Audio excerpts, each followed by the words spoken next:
The following is a production of DallasCowboys.com and the Dallas Cowboys Football Club. How about them Cowboys?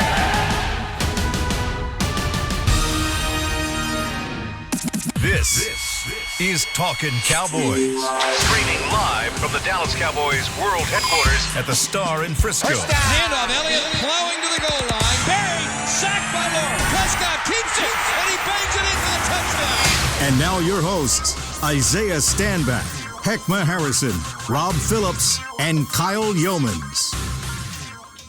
It's a Thursday edition of Talking Cowboys here from the SWBC Mortgage Studio and the Star in Frisco. Welcome in, everybody, whether you're listening on DallasCowboys.com, the various streaming platforms, iTunes, Periscope. Be sure to go follow Talking Cowboys. Go subscribe if you're on iTunes. Click that button. It takes like 2 seconds. Go and click that and support our shows throughout the year, because no matter win or lose, we might have a 2-7 team to cover, but we, as Talking Cowboys, are 9-0, just to say the least. So go ahead and follow us. Wow, that's cocky. Yeah, we're always going to be spitting hot fire. Yes, always hot fire. And yes, a little bit cocky, but that's okay. Rob Phillips, Heckma Harrison, the great Isaiah Stanback. I'm Kyle Yeomans. And gentlemen, it's Thursday, which means we're a day away from saying it with our chest on Say It With Your Chest Friday. But I have an interesting hypothetical for you guys, and we're going to start the show with this, which is a little bit different. Normally, we go into injury reports, and we kind of update the team and update what's going on. We'll talk about that coming up in a second. But I sent out this hypothetical on Twitter yesterday based off of events in New York. And I know, Heckma, you're a big fighting guy. You're a big boxing fan. Rob, you like that as well. Isaiah, I haven't really had that conversation with you, but I think you're pretty big into that. I'm looking forward to the Tyson fight. I'm looking forward to the Errol Spence fight, Tyson fight. So we're 3 for 3 here.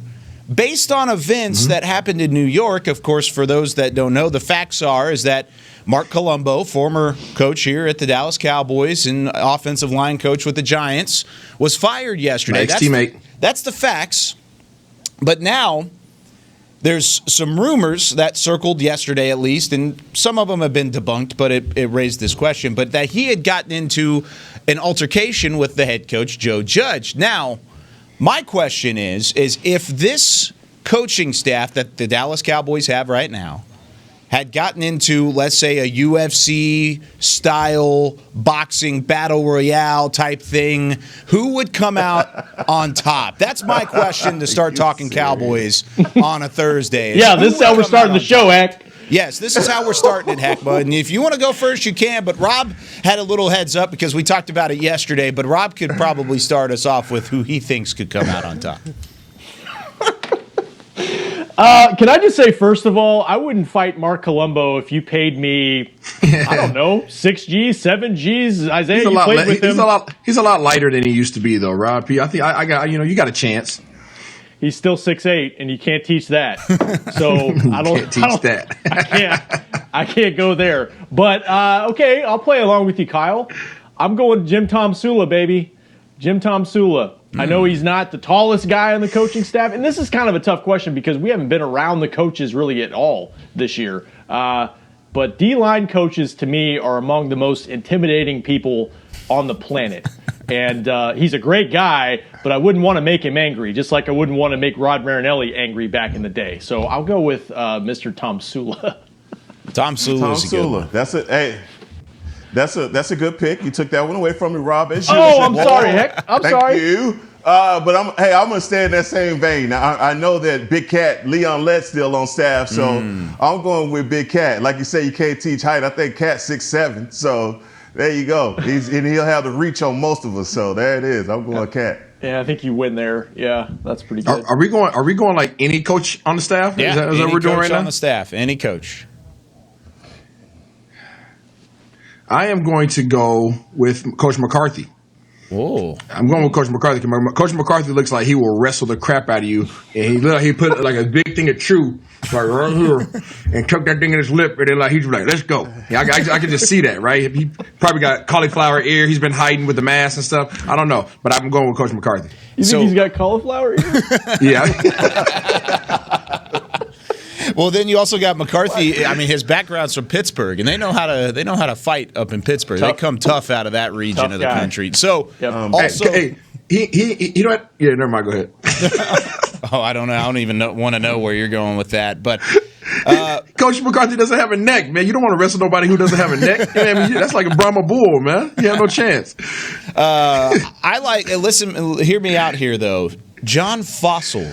And somebody threw this out yesterday, and Chris even talked about it yesterday. But the trickery that's involved there, he would pull something out of the hat. He'd pull something out of the hat to win that fight and come out on top. So I would say, how about John Fossil there for a little bit of a sneaky pick, an underdog? I also think Doug Nussmeier would do well in a ring like that. I think he's quick, he's agile, he's still in shape, and if quarterback's coach, he's got the headspace to come through. So I think Nussmeier would have a pretty good look at it. But Okay. Fun way. That's your backup. Okay. I'm going with Skip Peep would be my backup. Cause that's my guy, and I know him personally. And Skip Peep got some hood in him, so you don't want to mess with a hood cat. You don't want to mess with a Brahma bull like Coach McCarthy. You don't want to mess with a hood cat like Coach Pete. I'm just saying those are my two ringers right there. Who's the first one out of the ring? Who's the first out? It's a good question. I don't know, man.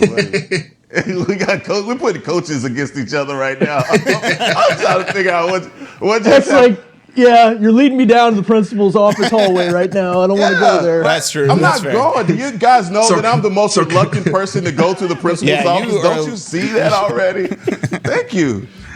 So Kyle's trying to set up a scenario where we set up two coaches and we put them on Rob P. Island, right? And then they got to wrestle to get off the island. They're on Fight Island. Yes, Rob P. Fight Island. I love that. Okay, but I would say Kellen Moore is the first one out, just in my personal my personal thought process. Anyway, can I just go for it, Rob? Can I just say real quick that's for Colombo for Mark. I mean, Isaiah played with him. We've been around him. That's tough news, tough guy. you know. And it was strange to hear coming out of New York, just because, you know, they've got some young guys on their offensive line, but they're playing better. I mean, they've got 3 wins this year. They're doing pretty well, so that was kind of odd to see. But I like the way you're thinking, Kyle. I like it. I like it. But Rob, it's not surprising. It's not surprising because I know Colombo's character, and he's not no punk, right? Mm-hmm. And unfortunately, in this league, you deal with a lot of grown men, right, that are carrying a lot of little boy characteristics when it comes to the coaches in this league. And I'm not speaking to one particular coach. I'm just talking about it's a reoccurring trait where, you know, things that people have when they were younger, if they haven't dealt with those things by the time they're adults, just because they're adults doesn't mean that they're going to handle situations any better. So, you know, in terms of people trying to be bullies, in terms of people trying to use their authoritative power over people and speak down to people and things of that nature, it happens a lot in this league. It happens a lot. And sometimes when you stand your ground and you don't put up with it and you don't allow somebody to punk you, a lot of times they just try to get rid of you because now you've challenged their authority in a sort, right? So knowing Colombo, when I read the article, I can imagine that coach probably trying to say something crazy out of sort to Colombo. Colombo being like, "Who the heck are you?" You know. So it makes sense. Anything to add there? Colombo's no punk. I can tell you that right now. I mean, no, we're talking about football, man. People are getting into it in facilities all over America right now. So I hate that. I know Colombo is a tough guy, and whatever happened, I mean, somebody said put their words together the wrong way or the right way, and Colombo responded to it. So this is the game of football. This is just the way it happens. I mean, I don't know about the psychology of bullying and all of that stuff, but you know, you'll get hit in the mouth for what you say, no matter where you are. So kudos to Mark Colombo. There are some punks in the league, but Colombo by far is not one of those guys. And this is a guy that he's going to stand up for himself. So like you said, not surprising, but at the same time, it is tough news, and we wish him the best moving forward. He's going to find a job somewhere. He'll be just fine. He'll be in the league for a good amount of time because he's a good coach. Colombo hit him with the bam bam. Now, with that being said, we did have some offensive line news of our own yesterday, Rob. For Mike McCarthy, he mentioned it in his press conference that cut our show short yesterday, but also led into practice. Brandon Knight was back and practicing yesterday. What is going on with Brandon Knight, and then some of these other injury updates from yesterday's practice? Yeah, they started the 21-day practice window for Knight.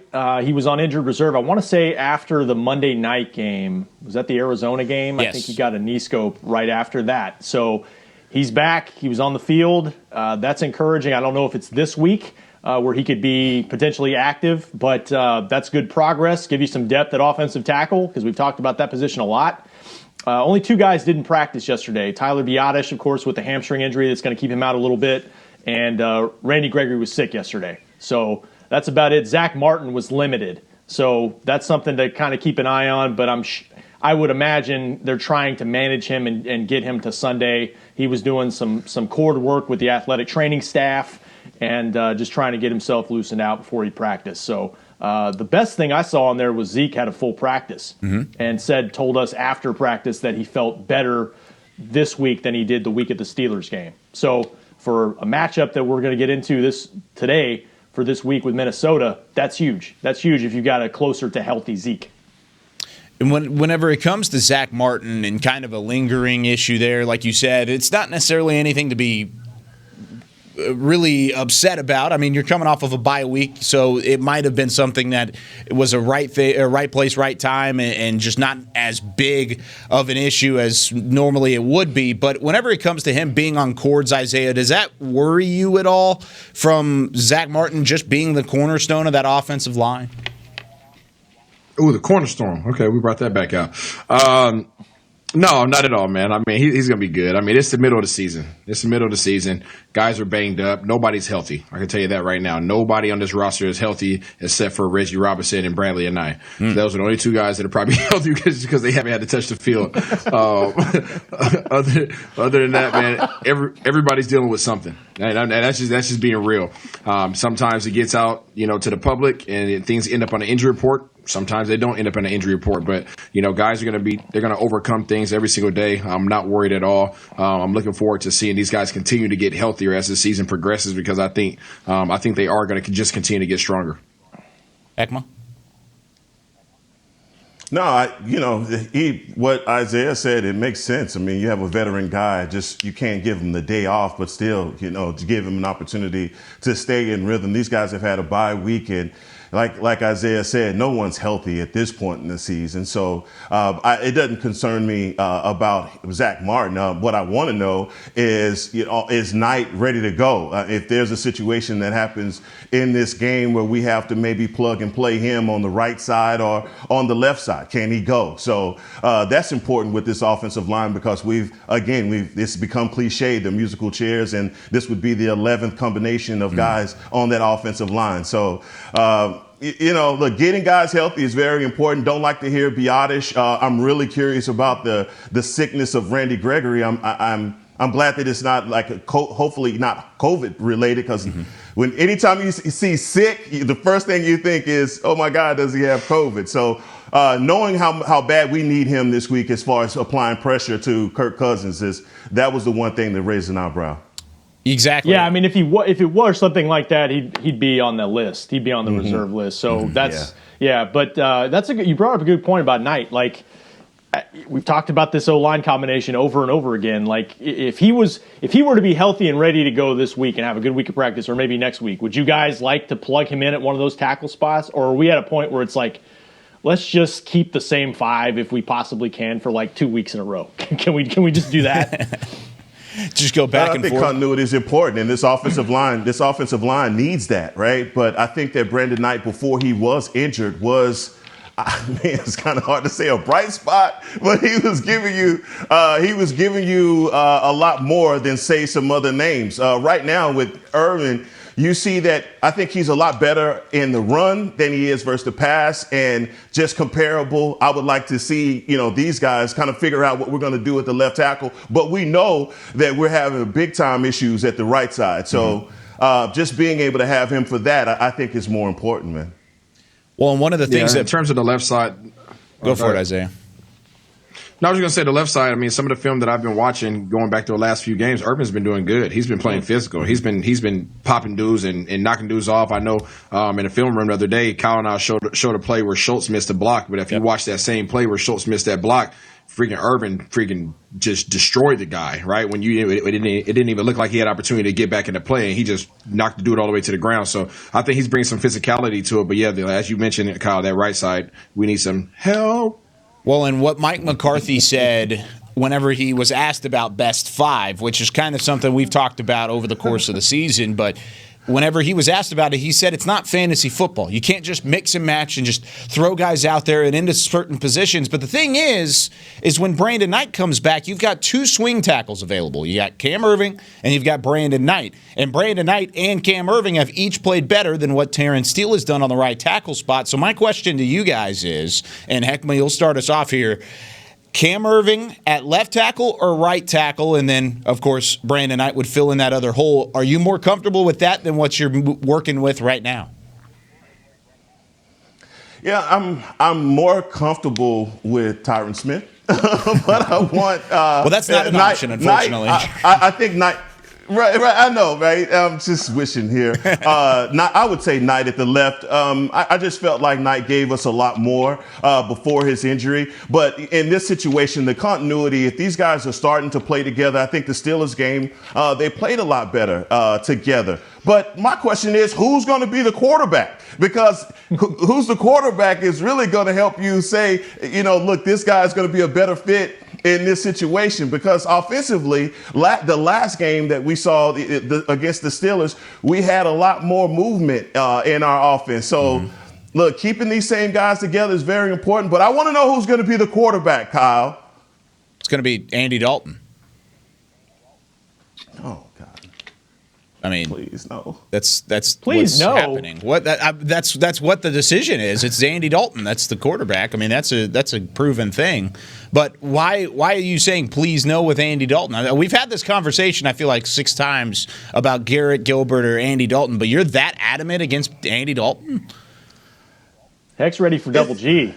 Look, man. The G-Wagon. Okay, so this is gonna be the 7th time that we argued it, right? So yes, if we're gonna go with based off of percentage and just looking at the performance, we've already said the energy and the offense efficiency seem to be moving a lot better with Garrett Gilbert. The last time I saw Andy Dalton against a defense that was bringing any pressure, let's say Arizona or the Washington football team, it didn't look good for them. And Pittsburgh and the defense that they had, I mean, they were applying pressure for sure. And Garrett Gilbert did a very nice job of getting out of the pocket. I mean, we've been on Kellen Moore about his offensive strategy over the last, his play calling over the last couple of games. I thought he did a better job, even though the offense has, the motions and shifts and things like that he hadn't been able to do, obviously, because he's had a rookie quarterback and a guy that hadn't played in a while. But I think you see a guy that's getting better. If the offense is going to move more efficiently with Andy Dalton, then you're just going to have to show me, because I didn't see it. He hadn't been able to do it. And I think G-Wagon give you the best shot. Oh, heck, man. Oh, that's me. I like G-Wagon, right? I like double G, all right? G2, whatever you want to call him, right? He did have the energy. He was successful. And I already mentioned that, this week, that I think that would be the decision if I was making it, to go with him, because just simply off of momentum. However, I encourage you, and I encourage some other people, everybody else that has questions regarding Andy Dalton, to go back and watch the film room session from this week, because we addressed at least 2 of the 6 sacks that he experienced in one of his most recent games. And a lot of that stuff was not just falling on him. Now, don't get me wrong. There's a lot of stuff he still has to do a lot better. But when it came down to protections, guys just weren't doing their jobs. They were not doing their assignments, and unfortunately, it looks bad upon just the quarterback at that when those things happen, because it looks like he's holding the ball. It looks like he's not getting the ball out of his hands, or he's not making good throws, all that kind of stuff. So I'm not taking it off his shoulders and saying that he doesn't need to play better. He definitely does. But there's a lot of other elements that were going into that. He did not have the same offensive line. So we're gonna see. I don't disagree with you wholeheartedly, but we're gonna see what it looks like this weekend. Let's see what it looks like. Let's say this. All right. So Mike Zimmer was on the staff at Cincinnati, I believe, for 2011 to 2014. Right. Mm-hmm. He knows Andy Dalton like the back of his hand. The last time Mike Zimmer saw Andy Dalton, he beat him like 39-6 or something like that, where Andy Dalton had a 26% QBR. All right. Mike Zimmer, he is going to love seeing Andy Dalton at quarterback because he knows the kind of pressure that he can put on Andy. I think the one thing that we have at our disposal is the unknown with Garrett Gilbert, or that one game that we've seen him be successful in this offense, man. That's all I'm weighing this on, is the fact that we have history with Mike Zimmer and Andy Dalton. So do with it what you must, but it's true. Valid point. Looking forward to the game. That's a very good point. 2008 to 2013 was when Zimmer was the defensive coordinator with Cincinnati. And like you said, the last time that they had played was back in 2017. And it's actually the only time that those two have played, where Mike Zimmer was the head coach, Andy Dalton was the quarterback. Zimmer won that battle 34-7 was that final score. Andy Dalton in that game went 11 of 22 for 113 yards, no touchdowns, and an interception in that game. His QB rating was 27.3, and he was sacked 3 times for 17 yards. Did he have A.J. Green? Did he have A.J. Green, or was A.J. Green on IR? Man, no, you can't roll out your excuses. That matters. All the numbers don't lie. You got it. A.J. Green was on the field, yes. He had C.J. Uzomah, Giovanni Bernard, A.J. Green, Tyler Kroft, Brandon LaFell. Had his full arsenal of guys, and he got blanked for 7 points and a couple of picks. So I'm just like, I know Double G played good. I know he did, and I know he looked like Joe Montana compared to what we saw with DiNucci trying to play his first start. But are we really just wiping away 134 career starts for a guy? Nope. I mean, do we just feel like he can't play anymore? Like, I know it didn't look good against Arizona, but I'm kind of with Isaiah on this one. Like, I'm willing to wipe away that disaster offensively against Arizona with the turnovers and the fumbles and the lack of protection, and then you play Washington without Zach Martin against 5 first-round picks on the Washington front. And if they don't clean it up on Thanksgiving, it'll be the same story. But I just think it just wasn't a good situation for Andy. Not that it's all on everybody else, but if I've got to pick one guy to go win a game, I'm going to go with the more experienced guy. But like Isaiah said, we'll see. I mean, we'll see how it goes. At least they feel like they've got a solid number 2 at this point, filling in behind him. that's a good thing. I mean, it's a good problem to have because, like we talked about previously, we didn't know what was going on going into the game against Pittsburgh. Now we know what we have from all 3, even maybe 4 perspectives of a quarterback. If we really need it to come down to that, we know what we're dealing with. But it's a debate that'll rage on even until after the Vikings game this week. We'll have the short week to talk about it next week, so maybe not as much Garrett Gilbert v. Andy Dalton talk as we had this week and last week, but still going to be something we're going to talk about. When we come back, though, here on Talkin Cowboys, we got to continue breaking down this offense, facing this Minnesota defense. What does Minnesota bring that the Cowboys have already seen the last 3 weeks? We'll tell you when we come back right after this. There's nothing as unique as our eyes, which is why Essilor pioneers ways to make lenses as unique as you. Varilux for super sharp vision, Essential Blue for protection, and Crizal for freedom from glare. 3 cutting-edge solutions in a single unique lens.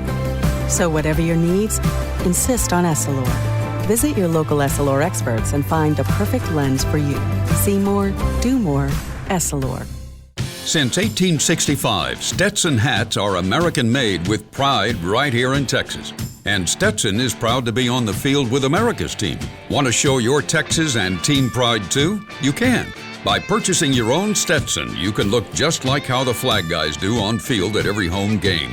Stetson hats, the official crown of all self-respecting Cowboys, and your favorite football team. Get yours today at shop.dallascowboys.com or at stetson.com. I'm Jay Novacek, former tight end for the Dallas Cowboys. Back in the day, I was the guy who always got the tough yards, and that's why I run with John Deere today. In fact, I have a John Deere 3025E tractor that can handle any yard work I need to do, even the tough yards way out back. So if you have 1 acre or 1,000, John Deere has the equipment that's just right for you. Visit a John Deere dealer today and run with us. We are the official tractor provider of your Dallas Cowboys. Dear, it's 1908. Don't you think we should get electricity? And stop using candles to see at night. It's just electricity lights up the room fast. It's more reliable than candles blowing out, and people seem to love it nationwide. Well, candles are... Dear, did you just run into the wall? Nope. May I have a new candle, please? Historically, switching to new technology is a no-brainer. Today, it's AT&T 5G. Fast, reliable, secure, and nationwide. Switch to AT&T 5G. It's not complicated. 5G requires compatible plan. May not be in your area. See att.com/5G for you for details.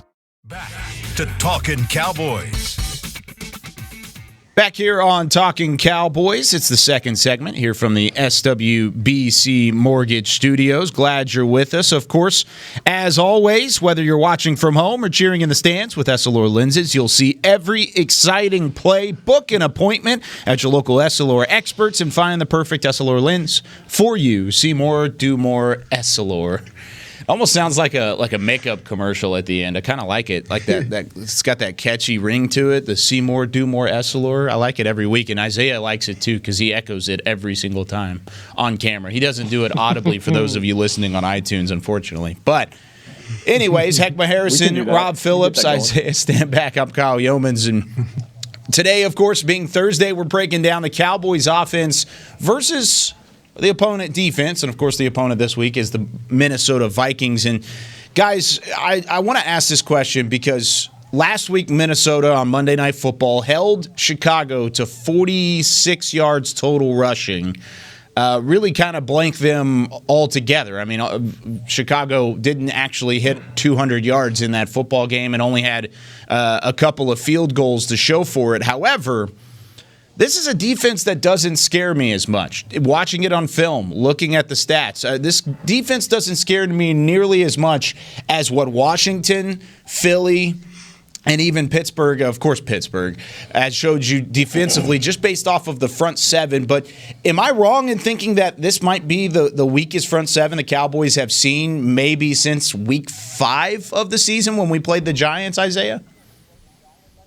No, I think you're right in saying that.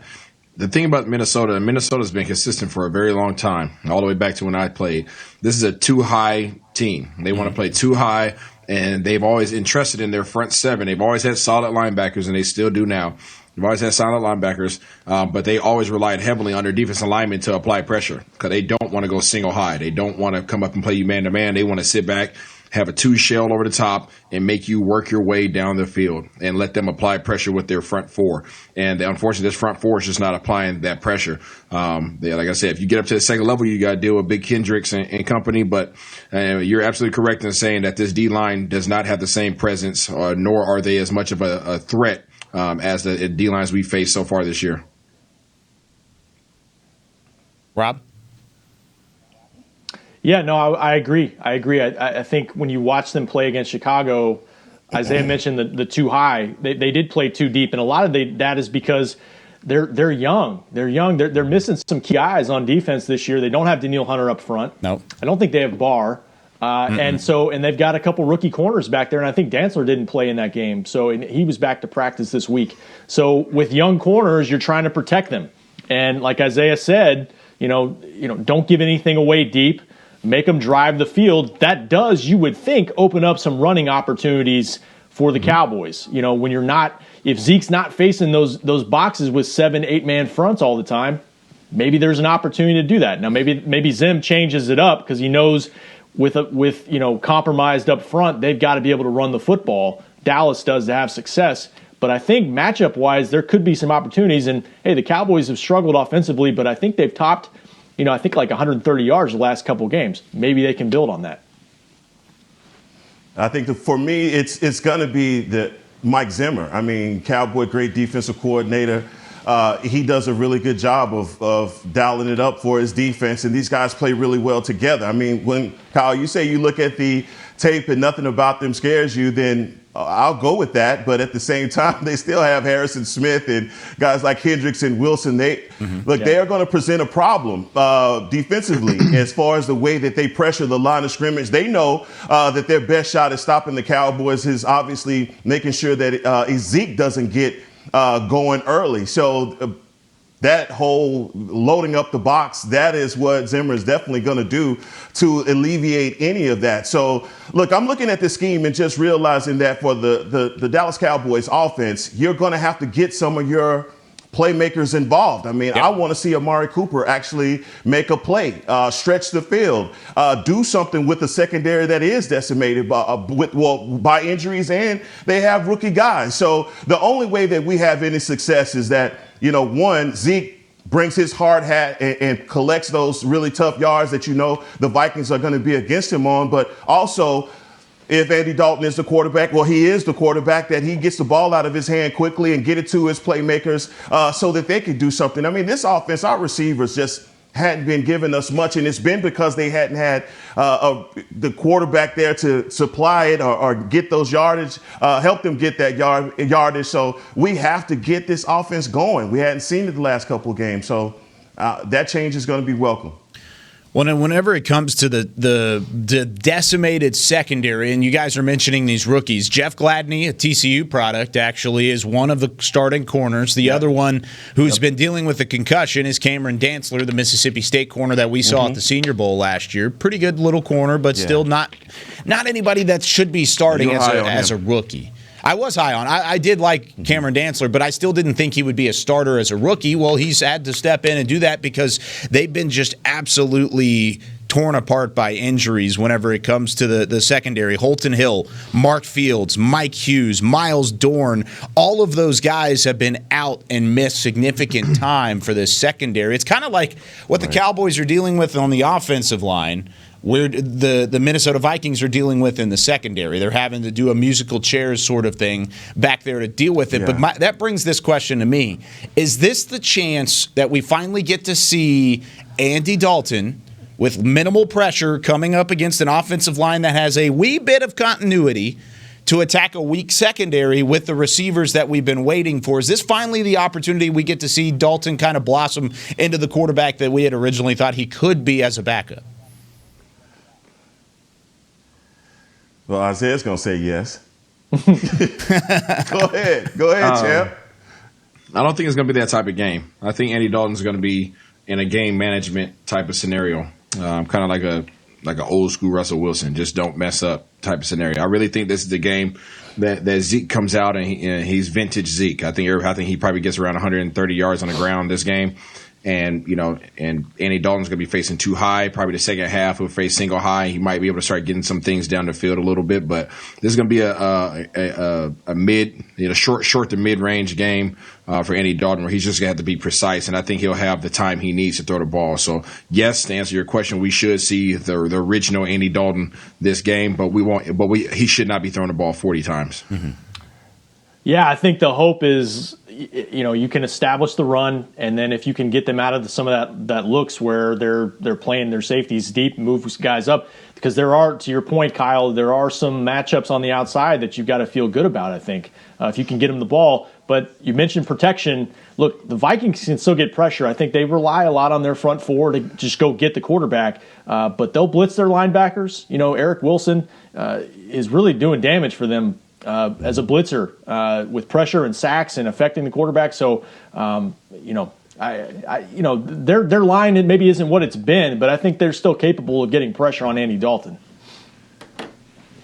Man, I just think that's the scheme going into every week, that you try and establish the run and set up everything after that. And yes, be a game manager, Andy Dalton, but that's all good until you're down by three touchdowns, and then you have to throw the ball. So I guess I'm basing this off of our past history as a team, with us always playing from behind. So obviously a lot of things have to go good for the Dallas Cowboys to actually play the kind of football that we know is run the ball, then throw, and he can facilitate and not put this defense or put himself in a situation where he's throwing the ball 40 times this game. But that's been what we do. We throw the ball 40 times a game.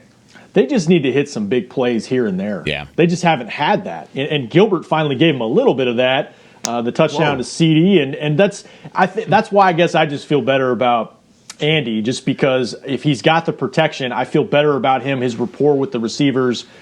getting a couple plays, 30, 40 yards down the field where now you're in scoring position. Pete, let me ask you this. Yeah. Pete, let me ask you this. So how short of a leash do you have on Andy Dalton, right? So if this first half is just abysmal and it's no good, do you then put Gilbert in the game? Or are you saying no matter what, we ride or die all the way through as long as Andy's healthy? What would I do? For life. I would. I mean, look, if it's not going good, I think based on what you've seen from Gilbert, you could take a look at him again. What I think they would do, it just sounds like they're riding with 14. So we'll see. Right. Riding with 14. So is Rob P. riding for with life. 14. IRS, you agree there, my friend? Ride together, die together. Yes. Double H on his own.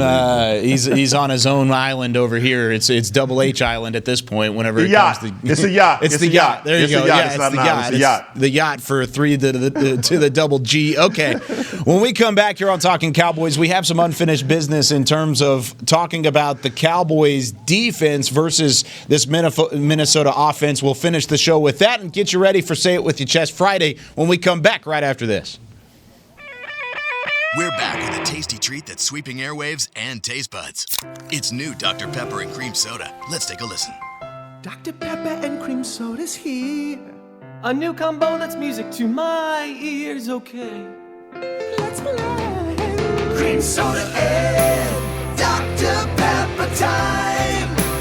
Pour it in a glass of ice. Music to my ears and mouth. New Dr. Pepper and Cream Soda. A delicious duet. There's nothing as unique as our eyes, which is why Essilor pioneers ways to make lenses as unique as you. Verilux for super sharp vision, Essential Blue for protection, and Crizal for freedom from glare. 3 cutting-edge solutions in a single unique lens. So whatever your needs, insist on Essilor. Visit your local Essilor experts and find the perfect lens for you. See more, do more, Essilor. The Cowboys way, where 16 Hall of Famers and 5 championships shows us what success looks like. Where turkey is always the second best part of Thanksgiving Day. Where we are all defined by one single thing, the star. Where we as fans know it's our job to keep the tradition going. Bank of America is proud to be the official bank of the Dallas Cowboys and to support the quest of living life the Cowboys way. Copyright 2020, Bank of America Corporation. Dear, it's 1908. Don't you think we should get electricity? And stop using candles to see at night. It's just electricity lights up the room fast. It's more reliable than candles blowing out, and people seem to love it nationwide. Well, candles are... Dear, did you just run into the wall? Nope. May I have a new candle, please? Historically, switching to new technology is a no-brainer. Today, it's AT&T 5G. Fast, reliable, secure, and nationwide. Switch to AT&T 5G. It's not complicated. 5G requires compatible plan. May not be in your area. See att.com/5G for you for details. Back to Talkin' Cowboys. Final segment here of the Thursday edition of Talking Cowboys. And whether you're listening to music while you work out, watching highlights, or even trading fantasy draft players like we normally do on a Thursday, Bose Quiet Comfort Earbuds let you experience audio in a whole new way. Bose Quiet Comfort Earbuds are the official earbuds of the Dallas Cowboys. What was that, Heckma? Oh, I can hear you just fine. This is great, man. You're coming through like Oh, you're showing off the Bose. Oh, okay. Well, you can hear me just loud and clear. It sounds great. Yes, I can. So like I mentioned a moment ago, heading into the commercial break, we do have some unfinished business in terms of talking about the matchups that are on the table. And yesterday I got a nice little scary from Isaiah and a scary from Mr. Rob P. whenever it came to Justin Jefferson and Adam Thielen and the weapons outside. But I want to ask you this question. Who is going to cover who in this regard? Because Cheeto's back. You've got Anthony Brown, of course. You got Cheeto Awuzie in the slot, or Jordan Lewis in the slot. But ultimately, there's not going to be enough to cover either one of these guys efficiently, Isaiah. How do the Cowboys combat this duo like we've seen already this season that could potentially have a lot of success? Zone coverage and communication. Don't try to play these guys man. We've tried that too many times this year by facing some of the best receivers that this league has to offer, and it didn't work in our favor. I don't think hardly at all, maybe except for the Atlanta game because Julio was hurt and he wasn't himself. But play zone defense. Hopefully, Coach Ryan calls that, and yeah, that's it. just don't put these guys on an island. Please don't put these guys on an island. It's just not a smart move. How quickly do you think we see these guys on an island? It's going to happen. I mean, you can't go a whole game just playing zone. So you're going to see these guys on an island at some point in time. You just hope that, again, your communication's on point. Hopefully they play with good technique. Hopefully they get their hands on somebody. It's one thing to play man coverage and you try to shadow somebody at the line of scrimmage. That's where we've really failed this year is in man coverage, playing at the line, trying to shadow somebody. All of a sudden they finally make a decision. They go a certain direction and then they just gas on us and run by us for a big play. If you're going to get up there and play man, play some old school man, put your hands on somebody and if you're going to get burnt that way. Don't get burnt by just trying to keep up with somebody's feet. Yeah, everybody's got to be ready because, they move some guys around. They move Jefferson in the slot some. And, to y'all's point, like when they play off, it's sometimes off man or zone, they can find those holes and they can beat you. I thought the biggest play in the game against Chicago was 54 yards by Justin Jefferson just finding a hole. It was kind of CeeDee Lamb-like where catch him on the run and go. And he can do that. So – and the other thing, too, about communication that Isaiah mentioned, they'll do those bunch sets. They'll line guys up together on one side and make you communicate and decide who's taking who, basically. So and kind of those kind of pick type things. So they do a lot of short splits with Jefferson, especially. He runs a lot of corner routes, a lot of speed outs, and those present problems because when he's so tight down towards the lineman, and as a secondary guy, as a defensive back, you're going to sit outside a little bit typically, right? Because you're protecting the majority of the field. But what ends up happening is he runs a stem towards your outside shoulder, and by the time he comes out of that break, if the ball's on time, it's literally a play that you really can't defend. You could take your shot at it by trying to undercut it and try to get an interception, but if you miss, then all of a sudden he's catching the ball and he has the whole sideline. So pay attention to that, those short splits, and pay attention to him running those corner routes and those speed outs. It's a problem. He does a good job of finding the zone. And he's lanky. He gets up on you quick. Yep. He doesn't look like he's running fast. He has these long freaking Dawson legs from Street Fighter, and he just runs and he just gets up on you really quick. It's kind of creepy. The second Street Fighter reference of the season. I love it. There it is. Yes. I haven't. I could just say, man, I haven't been afraid of a Minnesota Vikings rookie receiver since Randy Moss and Jefferson. Jefferson presents a problem, but also I would like to think that the veterans that we have on our team in the secondary will be able to mitigate a lot of that worry and play to their strength.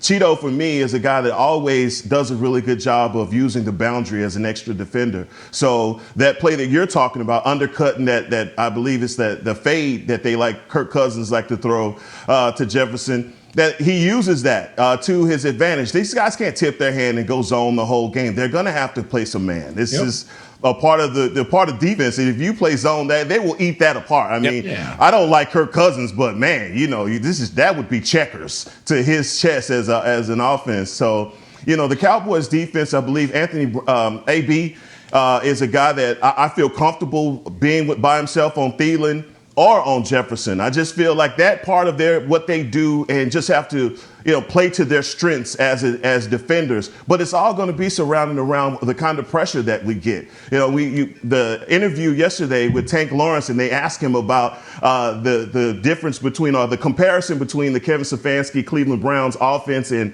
this offense. He said, look, man, we realize that these guys are very similar, but we are a different defense than where we were when we played these guys. We weren't able to play fast and free because we didn't realize what the defensive coordinator was asking for us and from us, and these guys feel a lot comfortable going into this week. So, look, man, I just feel as though if the defense plays together just the same as the Vikings defense has been doing, we should have some success on Sunday.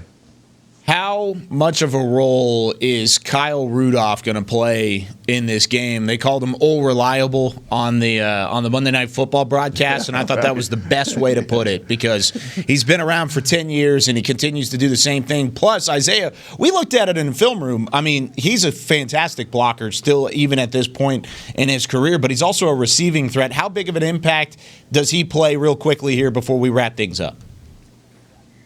Yeah, he's huge, man. I mean, looks like Kristoff from Frozen on there. He's a big Viking. If anybody represents what a Viking should look like, it's him. He's a large human, and he's gonna block you. He's gonna consume you in the run game, and he's gonna box you out if he runs a route. So he's a problem, man. They're definitely gonna use him. Street Fighter, Frozen, all in the span of 2 minutes. I love it.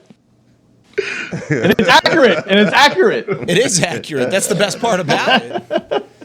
It's completely accurate. Got Christoph Rudolph over here. I mean, his name is literally Rudolph, and Christoph rides a reindeer. Yes. So, I mean, I guess it works. It completely works. That's impressive, Isaiah. Rob, big impact from Kyle Rudolph. Kristoff's good as a blocker, man. You guys showed it in the film room on those zone runs. He can move guys out of the way. So watch out for Kristoff. I'm no good right now, Kyle. Where do you come up with this stuff, man? Do you have a note card in front of you with just what is that, man? That's crazy. He goes through and he looks. That's gonna be a problem. He goes through and looks at the headshots of all these players. He goes, "That's Kristoff. That's what that one is." Oh man, that just comes to me, man. That's the best way I could have possibly found a way to end this show and send us in to Say It With Your Chest Friday. I want to thank everybody for sticking around here over the last 45 minutes. For all those that are on here, go ahead and subscribe, like, follow, do everything you need to. Follow each of these guys on social media as well. But for today, for Chris Beam in the back, for Heckma Harrison, for Rob P., and for Isaiah Stanback, I'm Kyle Yeoman saying so long from the SWBC Mortgage Studios. We'll see you tomorrow on Talkin Cowboys. This has been a production of DallasCowboys.com and the Dallas Cowboys Football Club. How about this, Cowboys? Yeah!